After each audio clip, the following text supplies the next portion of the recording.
NASA's Laser Communications Relay Demonstration, LCRD, is blasting off to space from Florida to prove we can communicate using lasers.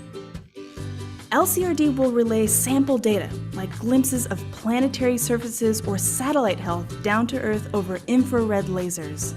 Historically, NASA has used radio waves to communicate. When we landed on the moon in 1969, Neil Armstrong's first words came across radio waves. That's one small step for man, One giant leap for mankind. When we go back to the moon, we're going to stay longer and explore more. With so many new and exciting things happening on the moon, missions will need a better way to talk with Earth. And that's where lasers come in. LCRD will demo the vast capability of laser communications.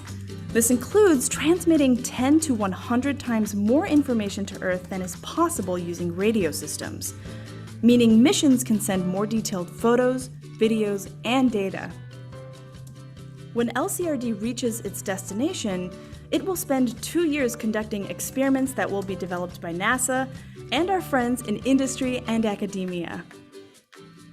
LCRD's first orbiting experimental user will be the International Space Station.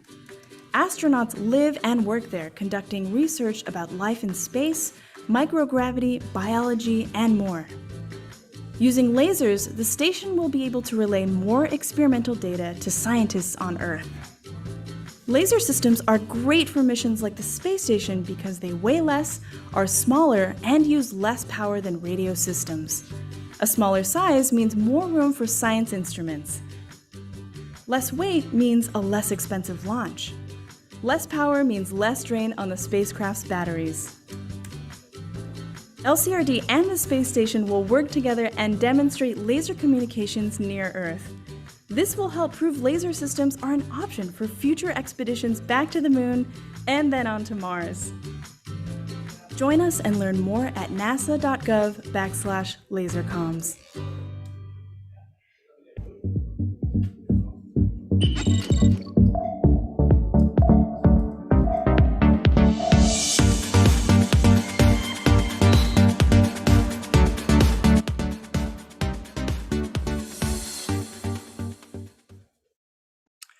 Hello, everybody. This is Scott Roberts from Explore Scientific and the Explore Alliance, and I'm here today with Jerry Hubbell. And Jerry is Scott. Am I muted? No, I'm not muted. Can you hear me? You said Scott like I'm muted. No. Hey, Scott.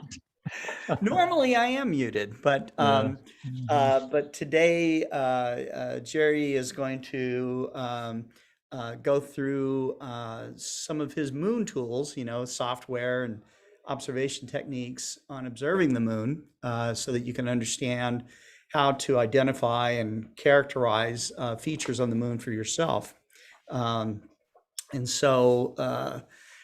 I think you've shown this before. Is that right, Jerry? Yeah, I've talked about it over the last couple of years, year and a half or something. We've been doing broadcasts. I've been a member of the Association of Lunar and Planetary Observers for probably 8 years at least.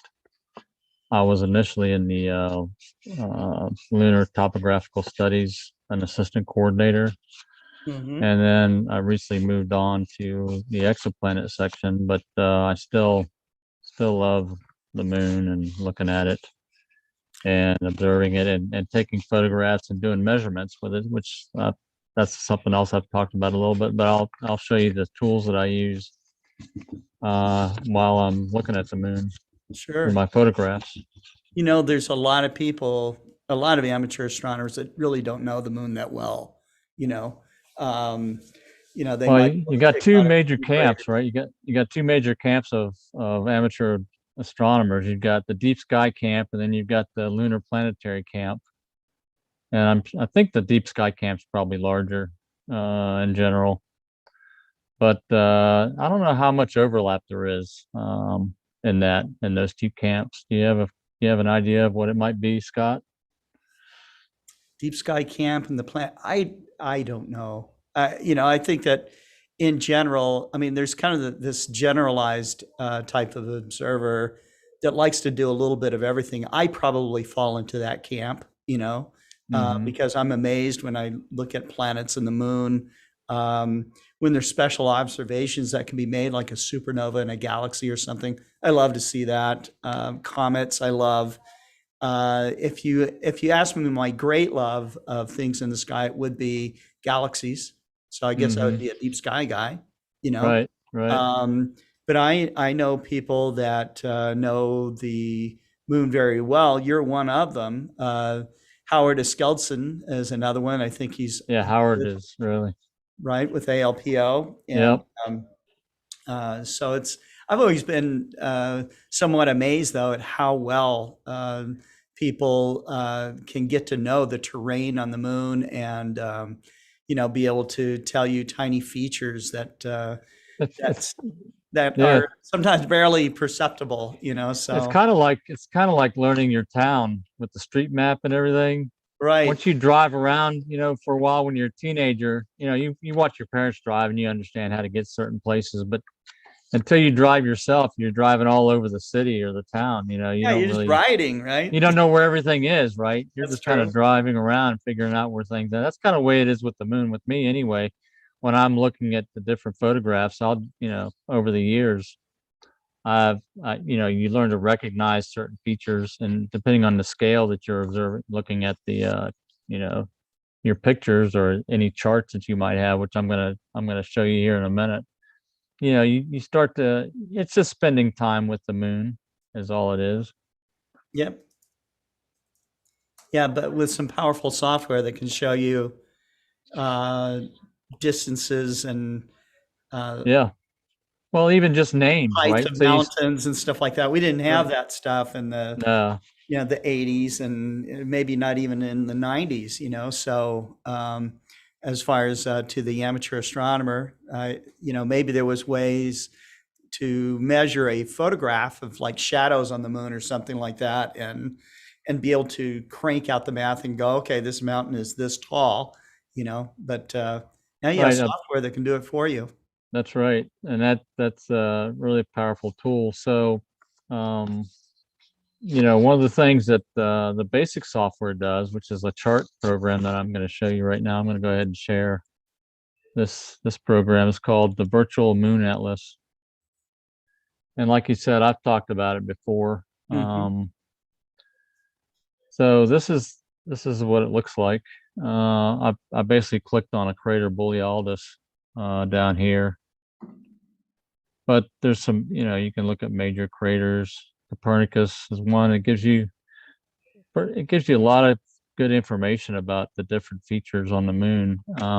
It's kind of like, it's just an atlas. It's just like a star atlas, except it's a Yeah, lunar atlas, right? Is right. what it is. Oh, is So this software freeware it's or free. That's right. It's free. So let free? me Wow. Yeah, let that's me see great. if I can bring up the information about it. There it is right there.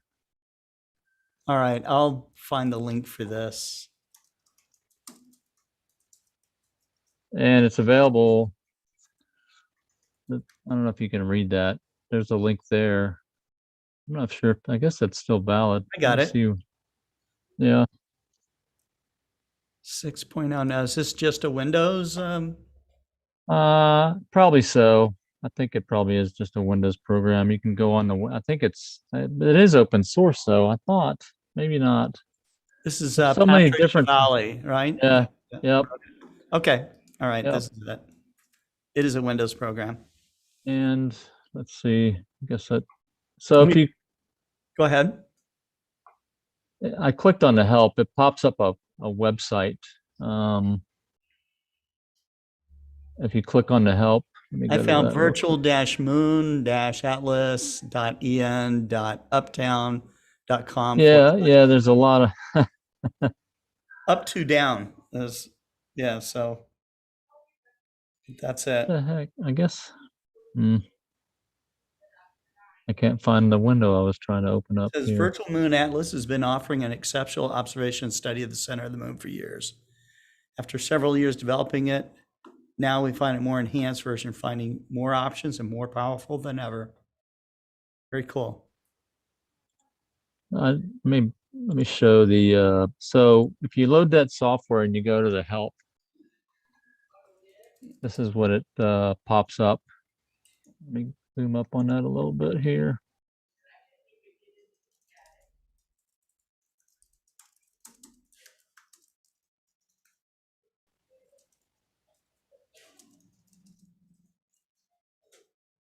That's kind of interesting. It's not really showing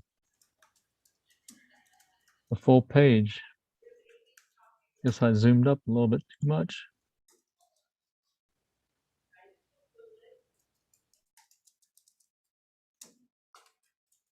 So version 7 is the one, and like this is the website right there. ap-i.net, avpfr start. Okay. And then so there's a ton of stuff. The Copy that documentation. into text, and I will share that also. Okay. Do that.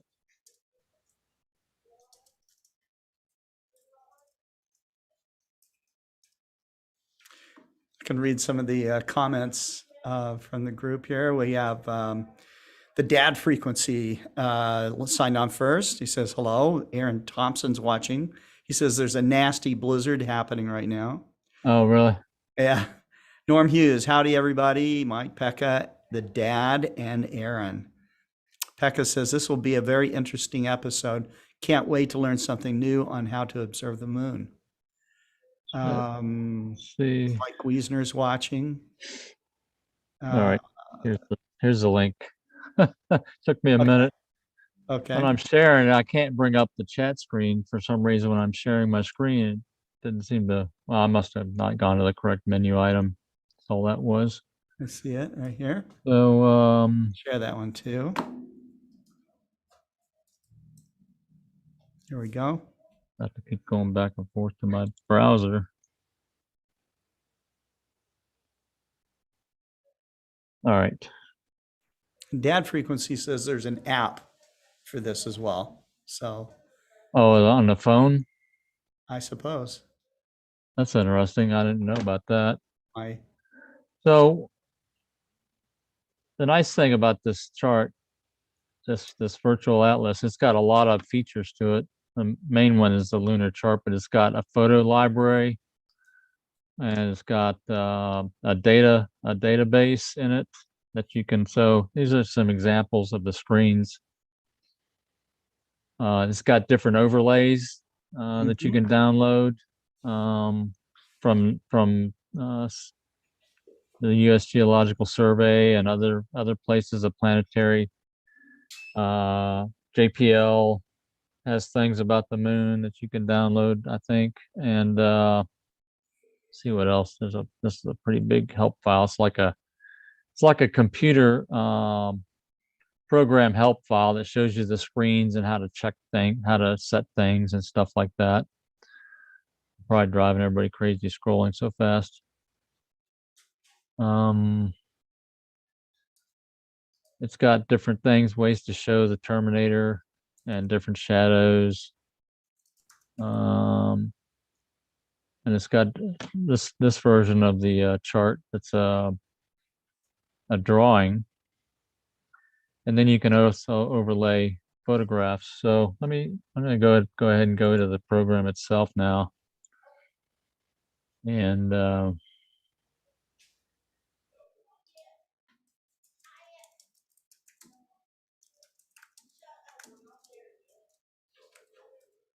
there it is.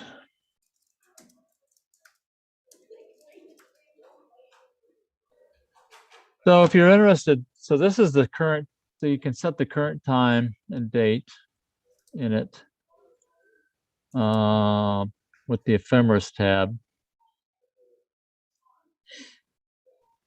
Or you can select, see here on the side, you can select different phases. So this is the last quarter. This is the first quarter phase for this cycle, which was on the 11th on the other day. And you can see exactly what time it was at your location. You also set your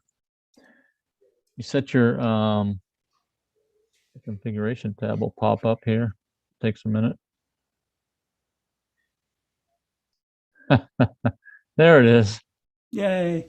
You can set your latitude and longitude. So it basically shows you the moon as it would look like from your location in terms of the libration and how it's tilted and stuff like that. It's important to get your local information there and then set the date and time so it actually shows you in real time what the phase is. You can see it's got other things that you can select for display settings and things like that. So once you get your location, and then it'll tell you when it is, when the different phases occur at your location. What the moon would look like. So let's say that I wanted to find a named crater. What would be an unusual named crater, Jerry? Like, well, let's find Hubbell. There we go. That's an unusual name. Well, the way you spell it. Yeah, right. So Hubbell's pretty large crater. It looks like, let me go back to the ephemeris and set it for compute today's date. Now. All right, so now it looks like we're very close to full moon. You can see the Terminator's way over here on the western edge. So let's go back to information. Let's look for Hubbell. Okay. Let's see where it is. Oh, okay, so there it is, right there. Oh, let me back out a little bit. It's right on near the edge. I see it. See there? Yeah. Right there. It's that larger crater That right larger crater right there on the there? edge. Okay. All right. Yep. Wow. All right. So that would be. I'll have to look through my pictures to see if I've imaged it. Yeah. I never even thought about that. Should try to do that tonight. That'd be possible for sure. To be able to, it's right there on the edge. And then as you zoom up, it starts layering different,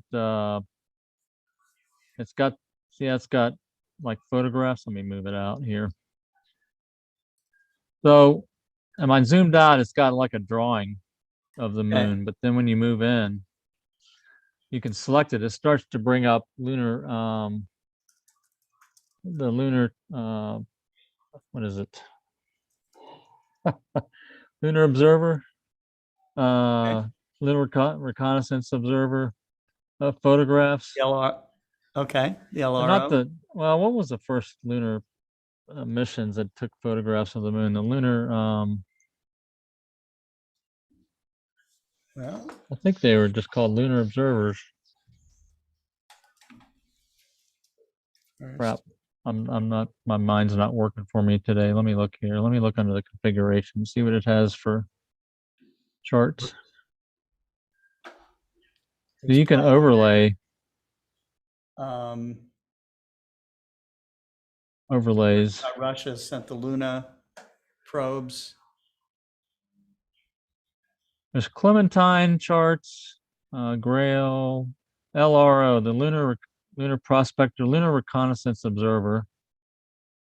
I think it was called the Lunar Reconnaissance Observer back in the 60s. Okay. Before that, there was Pioneer, there was Ranger. Yeah, the Ranger, but the Rangers just crashed into the moon. They didn't land. Yeah. You remember that? They took these. Right, say impact. They took photographs all the way to the crash.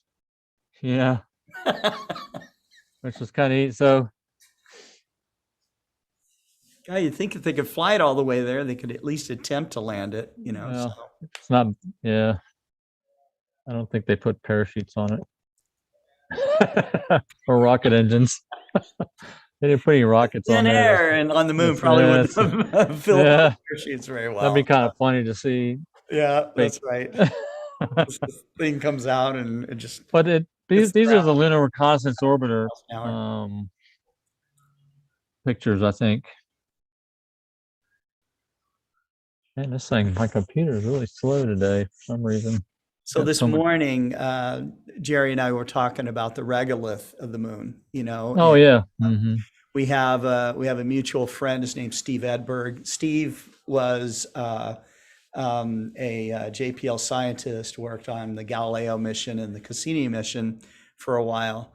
But he's very interested in the moon, and he has this infrared camera. And so his project for this particular total lunar eclipse, which is coming up on the 19th, is to see what the temperature variation of the moon is, when it goes into, that near total phase that it's going to go into, versus when it's, fully lit up, and how fast it responds. And so, um,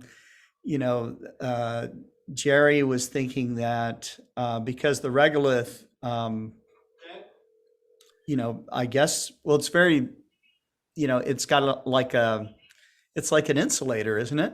Well, that's what I was thinking. Because it's gotten pulverized through cosmic rays and micrometeoroids, right? So it's really jagged. That's one thing we talked about. I've seen photographs of it under a microscope. It's really jagged, right? Little jagged rocks, right? That's what it looks like. Yeah. So you got these It's things really that are powdery, like powdery, and it's got, so you've got this material that's got jagged edges. And they don't bind, right? They're all loose.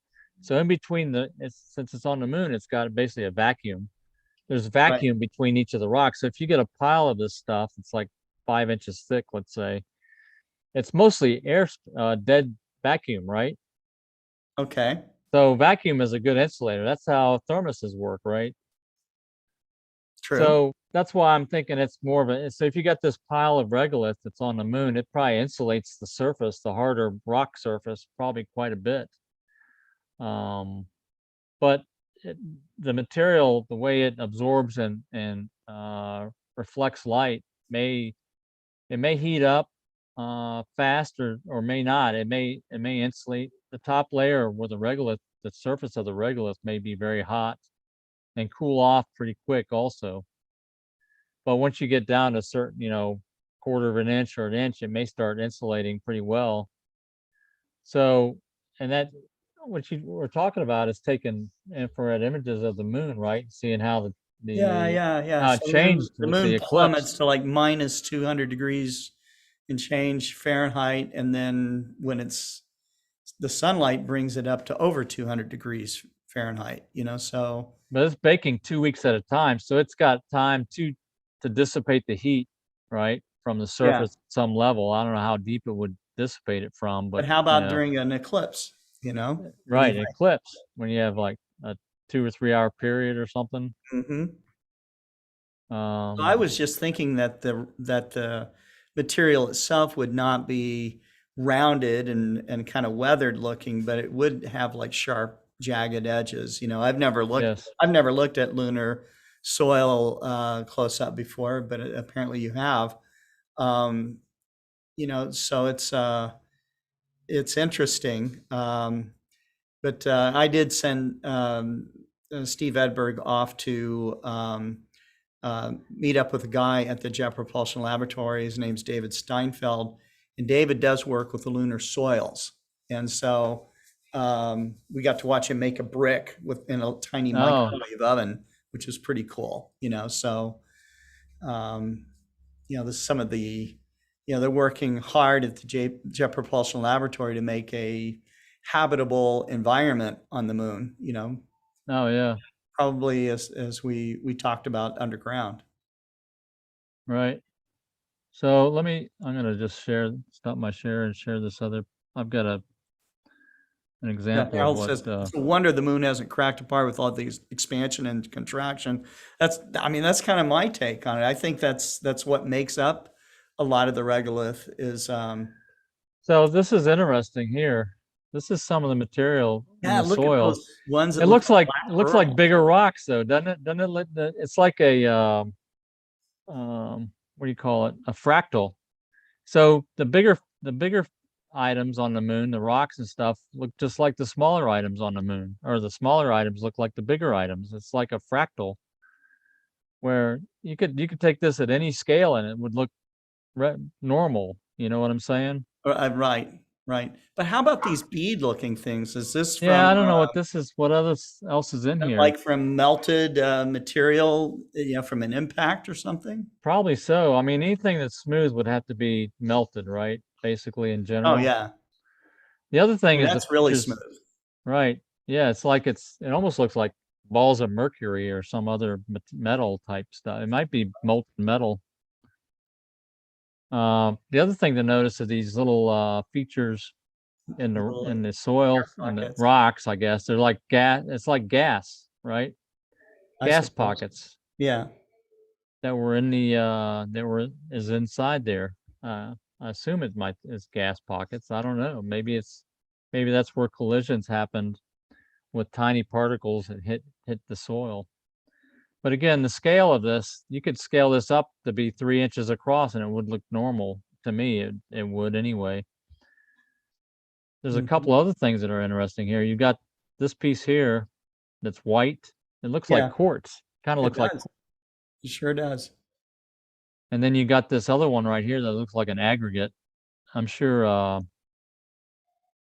David would be able to talk about this a lot more. David, I Steinfeld. Yeah. David Eicher. Oh, David Eicher. Yeah, I'm sure he Yeah. could.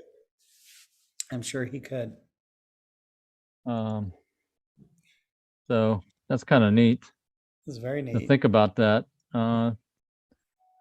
So one of the things that the Lunar Atlas does for you, the Moon Atlas, you can get a Terminator tab that you can see all the items that are on the Terminator at this time, all the different. So these are things that you can see in high relief because the shadow links are really long. Let me go back to the ephemeris and select the first quarter, and we'll go to the Terminator, and it'll show you which items are along the Terminator to really get good to see it really well. Let's see. I'm just kind of, some of these are very small craters. They're really, one of the thing about the names of craters, the main craters given a name, and then any other craters that are associated with that are smaller are Hmm. given letters. Like, so Alexander 8A Alpha,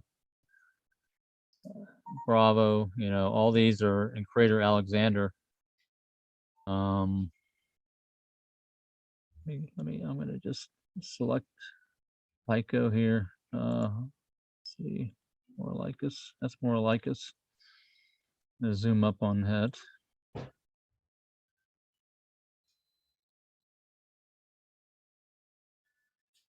Right there. So you see all around Morlicus are these other letters B. And what do those mean? That's just, so the way that topographers have labeled the moon, they've given the main craters names and then historical names of scientists and engineers and astronomers. And then anything close to that crater and that are different sizes, it's kind of like the stars. Brighter stars are given the letter alpha, and then beta, and then gamma, then delta Hmm. as terms of the magnitude. So the brightest star of the constellation is alpha, then the next brightest is bravo or beta, and then gamma, then delta. That's the same thing with the moon. The biggest craters got the name, and then the next craters have the letters in order of size. So, and you can see some of these go down pretty far, like this one, Zeta, as a small crater, Hmm. So let me see if we can find the major crater, When you say small, you mean like what? like just a mile or two in diameter. These are actually craters that you can, well, this one's actually very small. You can see it right there. Let's see how big that is. Oh, that's a 5 kilometer crater. We can image that. I've imaged that. So that size crater pretty easily, 3 miles. So even though that's got a letter C here, it's got all the different names or all the different letters. Can't P. There's the car P, Charlie, or except these aren't Greek letters. These are English letters. So I guess it'd be proper to use the phonetic alphabet with these. So the crater Kant is right here. Okay. It's 20 miles, 19 miles in diameter, which isn't all that big, but it's got a name. So everything associated with it that's around here would be given a letter. that's associated with this crater. So let's see which one is cant A. Oops.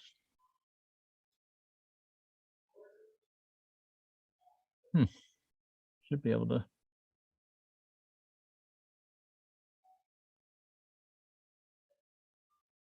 I don't know why it's not bringing me the list of.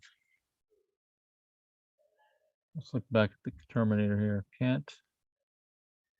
Maybe it doesn't have an A associated with it. That's interesting. Because it's got PQZ. I wonder, I'm curious about that now. Because typically you start with, maybe because it's so small, it doesn't start with the letter A. I don't know. That's interesting. The car has a letter A. Okay. Okay. And let's see. That's 29 miles in diameter. Although it's really a submerged crater. It's hard to see there. See how it's kind of like it's flooded. It's kind of, you got the rim. And then you got the one that's inside is the car A, which is, yeah, that's 9 miles. So let me go to another one that's actually more prominent here. And Piccolomini. Have you ever seen that crater? That's pretty. Piccolomini? No. Yep, that's a good one to photograph. Piccolomini. It's got good relief. It's a good shadow. Yeah, it's got that little peak in the middle that I like. Yeah, it's got the peak, which is always interesting to find craters that have peaks in them, and you can measure it, the peaks. So that's let me just real quick go to the Terminator. Let's see what the Piccolomini. I don't know if it's even on this list.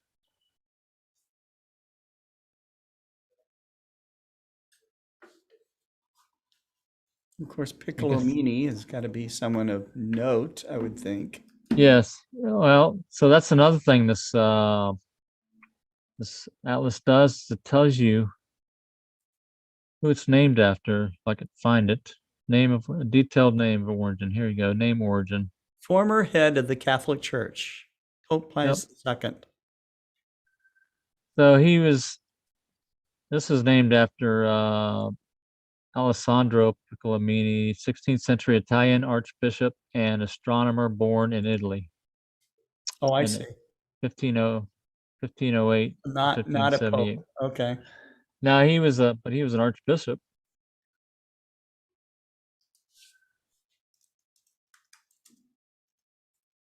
So he was the author of many works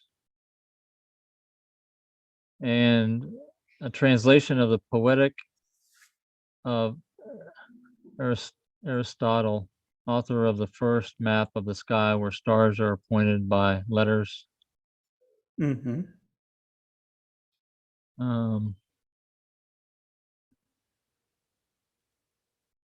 So that's some of the information you get here. Also, you've got all this IAU information about that. So the IAU is the International Astronomical Union, which names everything in the universe, right? They're the main group that names objects in the universe. Right. So this gives you a bunch of detailed information about the longitude, latitude of the crater, the center, the name. So this is another thing it does is you go to this, it's got a link on that name. So in the program itself, he's got links to different things. So that's kind of cool. And this links to the planetary names dot. Let me copy this and I'll paste it into the chat to give you an example of what. Oh, that's not it. Why didn't it copy? Go back here again. Copy.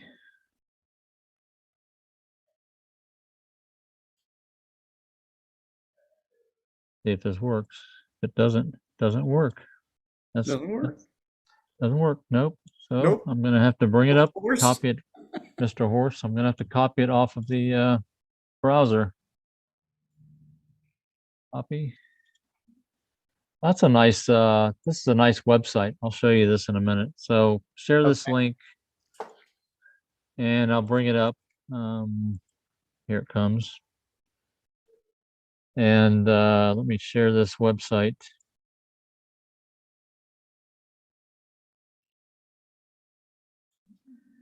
It's the Gazetteer of Planetary Nomenclature from the IAU. It's kind of cool. Gives you a very nice graphic. I'm gonna go ahead and zoom up on this a little bit.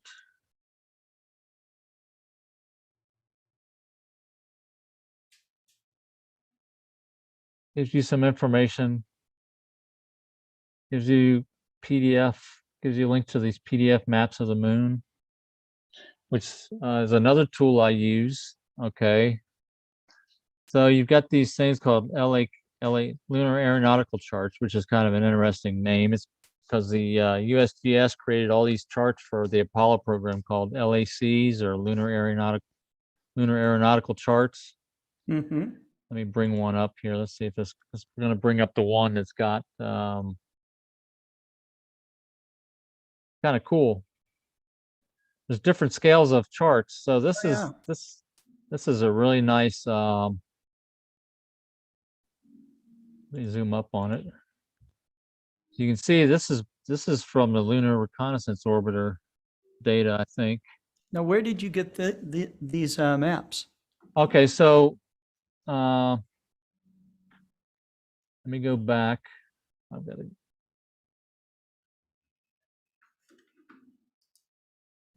Yeah, Pekka would like to get a copy of that. So on this website, the Gazetteer Planetary Nomenclature, which was the link that I sent you. Okay. Over here, the PDF maps of the moon right here. So the planetary names .wr.usg, that particular. Yep. Okay. Here we go. Now that You guys this is go. probably a general purpose. This is typically the link I got from the program went to the moon information, right? For this particular crater, Piccolomini. But this is probably got all the planets. This has probably got all the planet charts on it. But in this particular instance, there's a PDF maps of the moon here that I clicked on. That brought up that chart that I just showed. So this is part of the U.S. Geological Survey website, or information that's on the IAU website, basically. But it looks like it's a USGS.gov website. So I guess they're hosting this stuff here. All right. Let me look at So that's another tool. planetary names.wr. Here we go. All right. Did you see that? Did you see that? I got it now. I put it in the chat. I didn't know if you saw it. You probably didn't see it. I didn't like the extension, that feature. Oh, really? 4721. So I guess you have to navigate to it. So you got the moon, Mars, asteroids, Jupiter, all the planets, dwarf planets. Yeah. Ring and ring gap nomenclature. That's interesting. Yeah, there's a ton of information. I mean, there's there's an amazing amount of detail information you can find on this. So the other interesting thing about this chart here, okay, it's interactive. You can see these little tools here. Zoom. Yeah. There's a scale. I don't know how that works. I guess I zoomed out. Let me zoom in. You can scroll up and down. Really cool.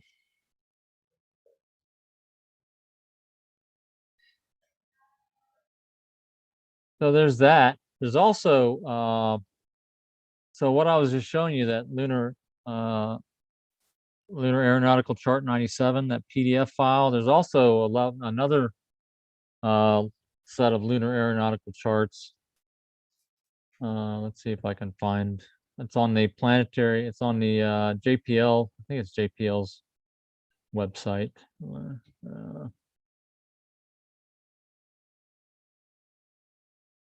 I'm just gonna search for it real quick here. LAC series. Here we go. Here's another. Let me send you this link. This is an excellent set of charts also. Oops. Let's see. It's in the. Let me send you this. Control V. All right. And this is a little bigger scale, a little larger scale. So The LPI website. Okay. let me go to a neat crater here. So each one of these charts is named after the major crater that's on the chart. Okay. So for example, Clavius. All right. And then there's different scales of charts you can get. You can get a 72 dot per inch, 150 dot per inch, or 300 dot per inch. So let me load up the 150 dot per inch chart. And can you print these out as well? Yeah, you can. These are government charts. You're allowed to do whatever you want with them. That's cool. So it's got there's the list location of charts. So it's got the chart number. Okay, so these are lunar charts, 1 to 1 million scale. This one's LAC 126 Clavius. And this was, see when it was released, October 1967. Wow. So it's got all this detailed information. These are basically charts that you could print out full size and fold up like a regular chart, like you would like a road map. You know, Yeah. you would unfold it, or you could have them printed out and make Frame it. posters out of them and stuff like Yeah, that. frame them. That's really cool. And I know some of these are available online I've looked for these charts to buy them. I'd love to get a set that's like got laminated, you know. But this leads to, this also has information. For example, you see this crater here, Yeah. Zach. Can you see that? Yeah. Okay, Zach, and then Zach E, or right here. Oh, okay. See this number? It says 1970, and it's got Yeah. a line drawn with Yeah. a dot. That's how high that crater rim is. Okay. That's the official measurement for that crater rim. All right, and you got that for these other craters. You can see around here, you got 960 for this one. That's the height of the rim from the floor of the crater, from that location that the line is drawn to. That point, I guess. That point right there is the height above this end of the end of the line right here, where this line is joined. So you can see here on this Zach, on this C, 960 feet, or I'm sorry, these are meters. It's 960 meters, which is almost 1 kilometer above the center, basically the center of that crater. And this is a smaller crater. It doesn't have a peak in the middle of it like the larger ones do. But that's basically, so these are references for doing your measurements. Okay. Oh, here's another one. So Lilius right here, you see that? Yeah. It's got the peak of that central peak. It's That's nice. 1,400 meters above the floor. So that's an example of a measurement you can do. Okay. And I guess they just list off the highest point of the crater wall or something. Yeah, it's kind of a reference, right? I'm not and then you've got these other numbers that are in parentheses underneath the name. Like this one's I don't know how you pronounce that, Deluc. That's a French name, probably. Deluc. That's 3550 meters. 30, yeah, right. It's way up there. 3.5 kilometers, basically. Yeah. Jeez. So that's like 10,000. Is that right? No. Yeah. That's like no, that's like 10,000 feet. That's right. It's 10,000 about feet. 10,000, 11,000 feet, something Yeah. like that. Yeah. You're standing Now, at the bottom of that crater, all you can see is maybe all you can see is just the crater wall or something. well, it depends on how big it is, right? So if it's a very large crater, you can't even see. So you can stand in the middle of like Copernicus or Clavius even. Okay. You'd be in the center of the crater looking out, and you may not even be able to see the rim of the crater because of the curvature of the moon. That's something to think about. That's how So big. these craters, so that's something else that if you look at, let me see here.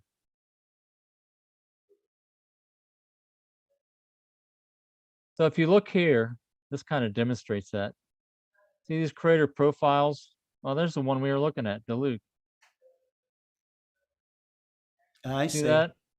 It shows it as flat, but it's actually curved Right. because the crater surface is curved. And I don't know if there's other drawings that show that somewhere that I was looking at. It's not here, on something else.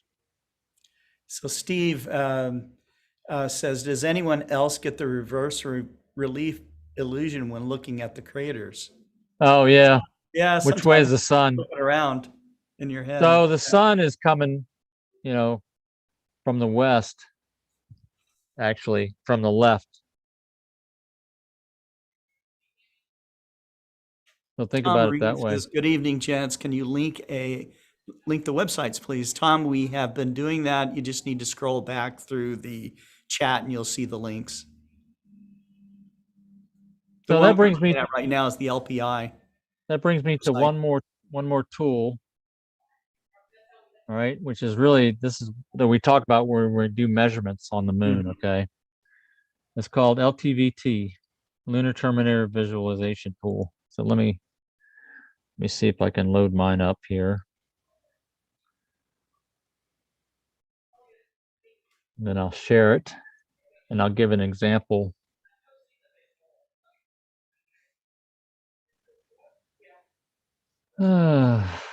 Let's see. Here it is.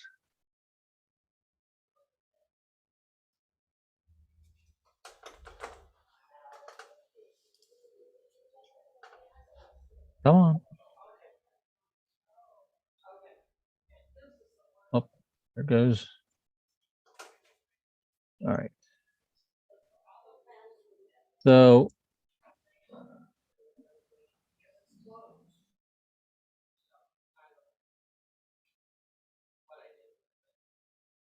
we have this tool available on the ALPO website.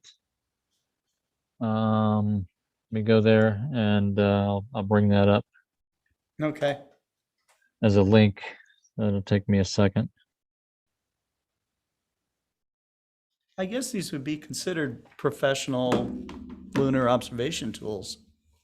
They're Right. they use the professional data to yeah, so I would say yes.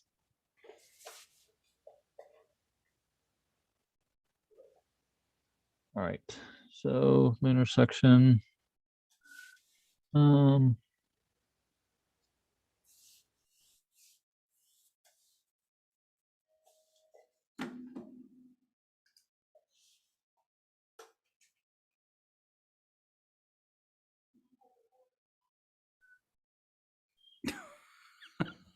We did have the links on here. Where did they go?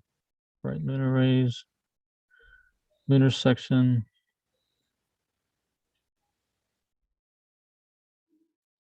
Oh, here it is. All right. Okay.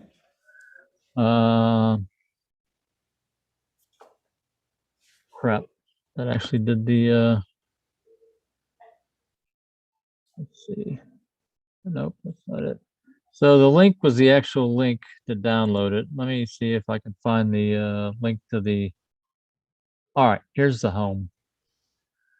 This is where you can find all about it and also download it. So let me go to chat. You're sending me a link. Yep, this is a link to the Lunar Terminator visualization tool. Okay.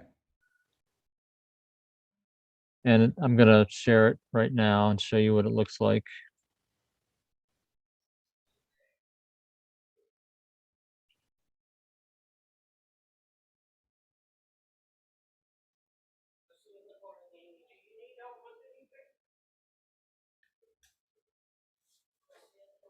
see that? Yeah. Well, if I could. And this is on GitHub, is that right? Yeah, so it's available on GitHub to download. The wiki's on there, is on Okay. GitHub, and it's got links to do the download. There you guys go. Why is it I'm not able to move this program? Let me stop the share again. Now, for all of you that are watching the program today and did not watch the Astronomical League live program yesterday or last night, you're going to want to go do that. You can either go to the Astronomical League's Facebook page, or you can go to Explore Scientific, or wherever you're watching right now on this channel, and just look at the Astronomical League live 75th anniversary event. And Alan Dyer up in Canada did this really thorough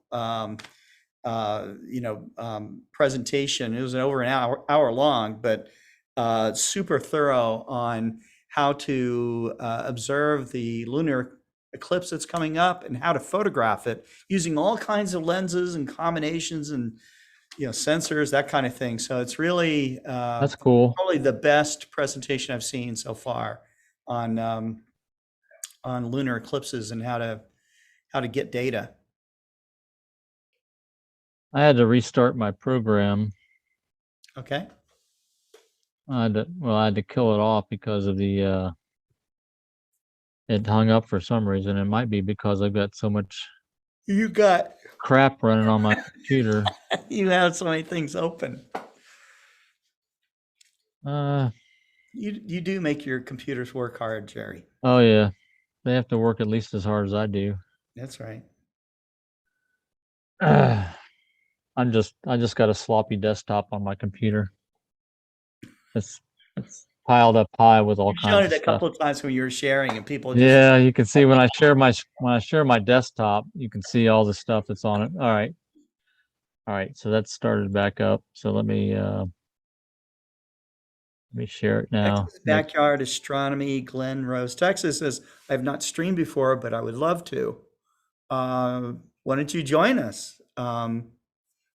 I have, we do global star parties every Tuesday. And if you would like to be one of the presenters, be very happy to have you on. Just email me. And you can email at my email address, and we'll try to get you on. So.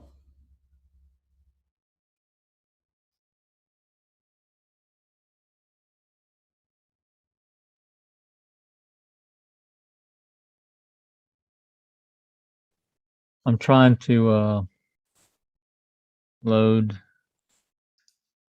up. All right, so this is one that I've done recently. This is one of my full lunar images that I take with the Astro camera.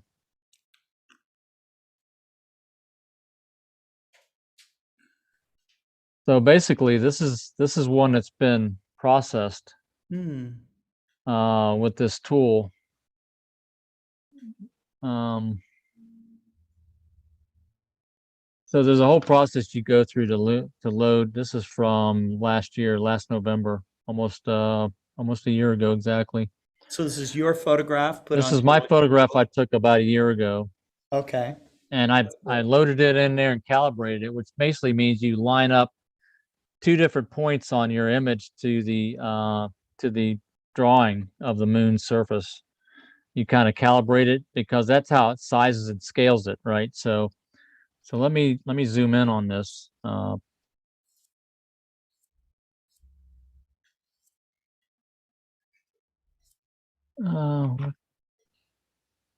don't see all the, okay.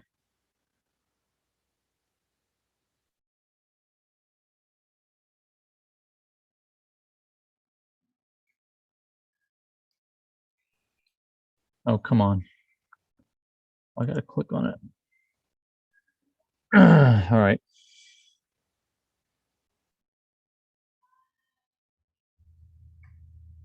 Just dragging it over here. So one of the things you can do, you see it's got these red and blue lines. That's the calculated Terminator on this image, okay? And it knows the time and date of the image, so it knows where the sun's, this is called the subsolar point. So it knows the direction of the sun. So it knows exactly where the sun is at. So it can plot a ray of sunlight as it hits the crater, like right here, on Copernicus. Okay, this isn't the highest resolution image, but this will give you a good idea of how this thing works here. So I'm going to zoom up on Copernicus. Okay, and I'm going to see if this is set up. Mouse options, draw a line towards. So it's going to draw a line. I don't know if you can see that. There's a red line right there. So the sun is off to the west. Mm-hmm. Right? You can see the shadows on the like the rim right here is in shadow because the sun's coming from this direction over here. So it shows you there. So I'm gonna plot a. Oh, it's gonna move it. Every time you click on it, it's gonna readjust the position. So I'm gonna. This isn't the best scale to show. Maybe let me see if I can load another one that's better. This is just not gonna. I mean, I can make it work, but it's not gonna be the best one to look at. Okay, here's a nice one. I didn't take this photograph, but we'll see what it looks like here in a second. Awesome photograph. All right, I got to zoom out. All right, you see the scale of this photograph? Oh, it's like plate solving the moon or something. Yeah, well, it's kind of the same thing. So this is Plato. See, this is a very nice photograph here. All right, so let me zoom in even further.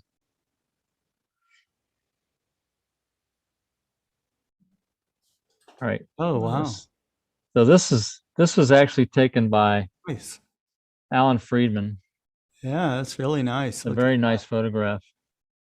So see the shadow of the rim? Yeah.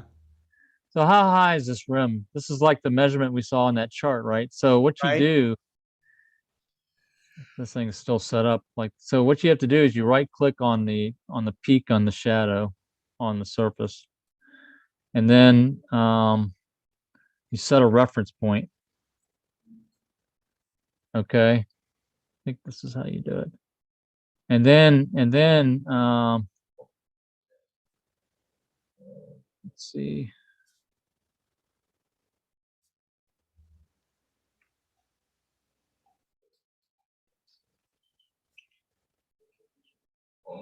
Marker create area view, name feature, dogs. I think you have to, I haven't done this in a little while. You have to set a reference point. Let me go to the options. I think I have to display distance and azimuth. Okay, just for shadow length. Okay, that's what it is. So I have to turn that on. You don't see that box that popped up. I just had to turn something on. So now, record shadow measurement. So once you set a reference point, you click on the rim. Oh, it's going to reset my picture. All right, so let me set a reference point. All right. Steve points out that you can also figure heights through the Astronomical League's lunar program. Oh, okay, they do the same thing. Okay, so you can see when I click the reference point, it drew a subsolar point for the sun. So this is the direction of the sun in that red. Okay. So now where that red line intersects the crater rim. Sure. You right click on that. And it says record shadow measurement, and you see that? Okay. Yeah, 2,716 meters, right? Yep. That's the measurement. Let's do another one. Let's set a reference point here at the That's shadow. not the shadow, but it is the height of the of the crater wall, correct? Right, right. That's the height of, that's the point on this rim that's causing that peak. Now you can see the shape of that peak is like that. So that rises up and then goes back down. Sure. You don't see it at this angle, but that's what that does. Yeah. So here's another one on this little piece that broke off, right? So that should be lower, right? So that should actually be probably closer to 2000 instead, or 1900 or something like that, Mm-hmm. maybe. Mm-hmm. Let's see what it is. So I'm going to record. It's 1400 or Okay. 1500. Uh-huh. Now I would zoom in a little closer to be more precise with my, when I click my mouse, because that's off a little bit, but so Sure. that's what you have to do a measurement. So that's something you can do. Something else you can do is, let's see, draw a circle. So you can set the size of the circle. So I just clicked on the center of the crater, and I'm going to say it's 100. I've just selected a diameter of 100 kilometers, and let's see what it draws. Mm-hmm. Oh, I must have done this one before. So that's how big. So this is how you measure the size of the crater, if you draw these circles. So I'm going to change it to 95.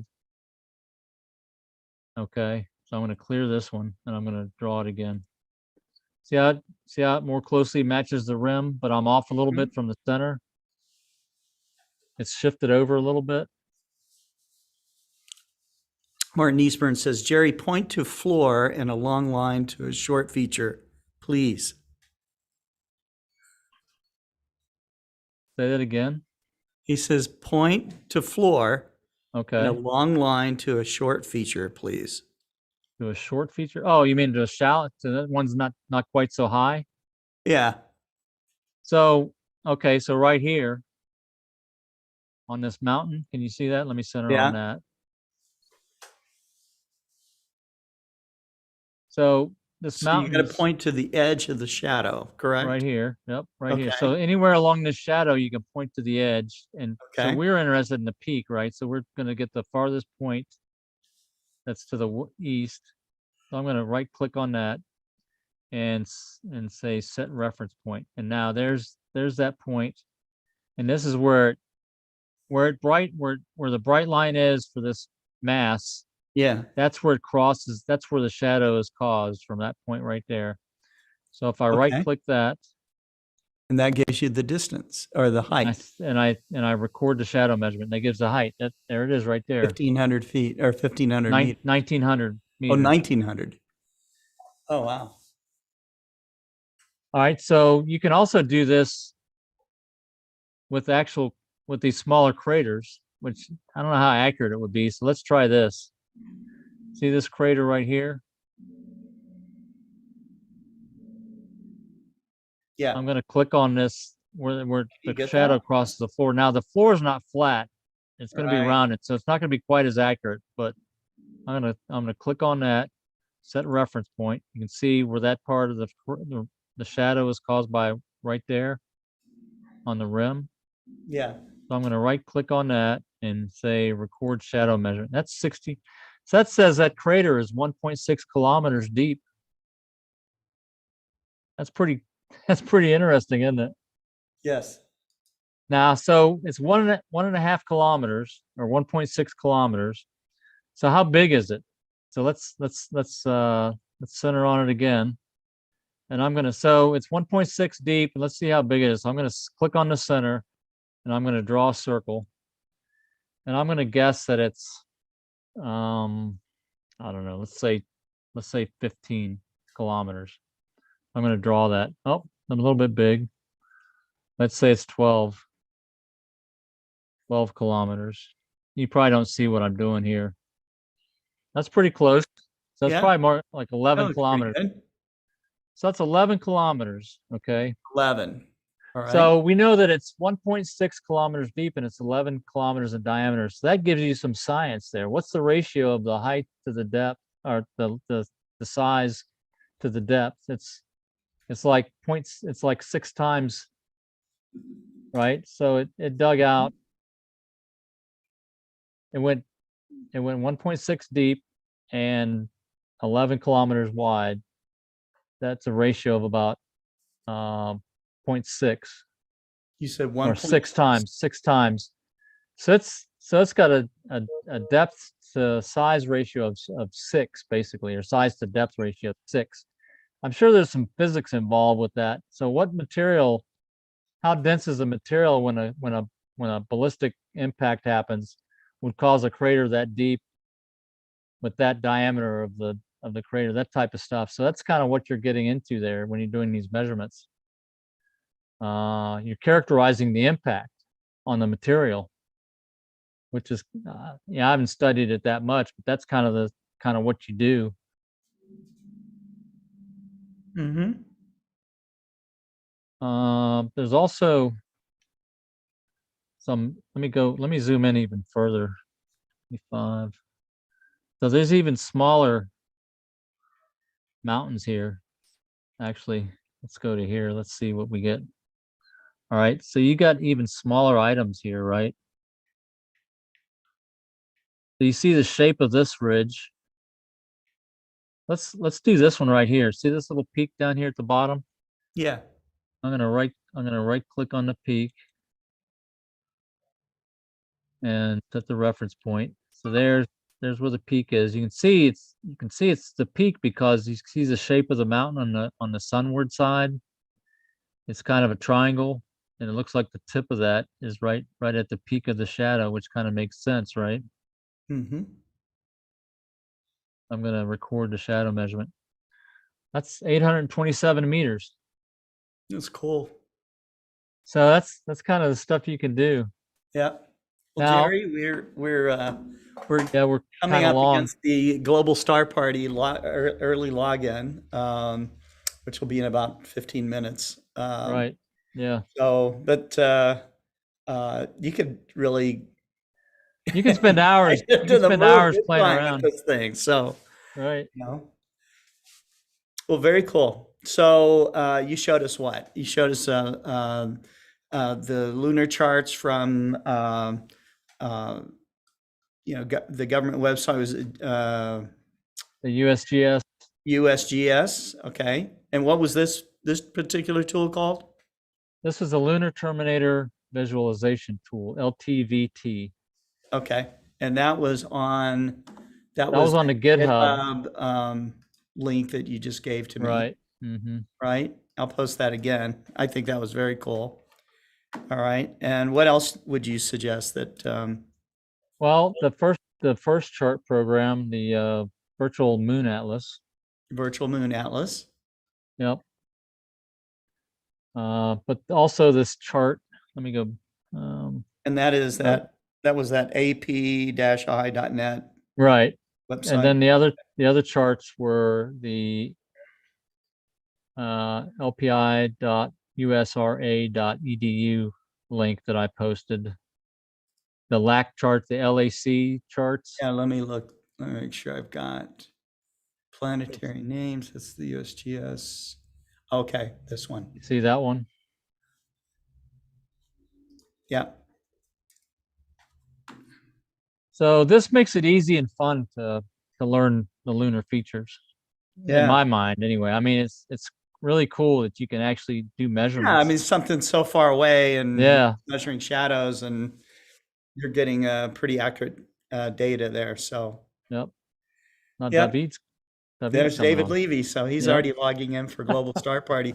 So, Yeah. guys, I got one of the people that's going to come on tonight is Laurie Roche. And she's with the Royal Astronomical Society of Canada. She's one of the chairs of that organization, and she is going to be giving a virtual tour of the Dominion Astrophysical Observatory. And so she'll be working with a guy named Calvin Schmidt. He's a staff member there. He's going to be set up inside the Center of the Universe building to show us some of the objects in there. So that'll be really cool. We've got a really nice lineup of speakers tonight. We've got Simon Lewis from New Zealand, Jessica Buckles from, Now Dwyer from Australia. She'll be on. We've got our team from Argentina, which includes Nico, the Hammer, Caesar, Brolo, and Maxi Filares will be on as well. We've got these astronomers from Canada, Argentina, New Zealand, Australia, and even here in America, David Levy, who's now signed on. So, Yeah. but yeah, let's close out this particular show. David, you just stay logged in, and we'll be back in just something short of an hour at this point. We start Global Star Party number 73 at 6 p.m. Central, and yeah, you'll definitely want to watch this one. It's really cool. And so thanks, Jerry, and we'll see you on Global Star Party here in a few minutes. Right. Yep. Bye-bye. Take care.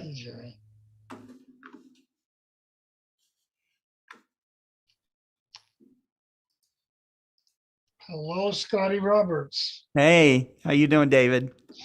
I'm fine. I don't think I'm going to need one of these things. I think I'll be able to repair this one somehow. Oh, you think so? Okay. All right. Well, that's great. So here we go.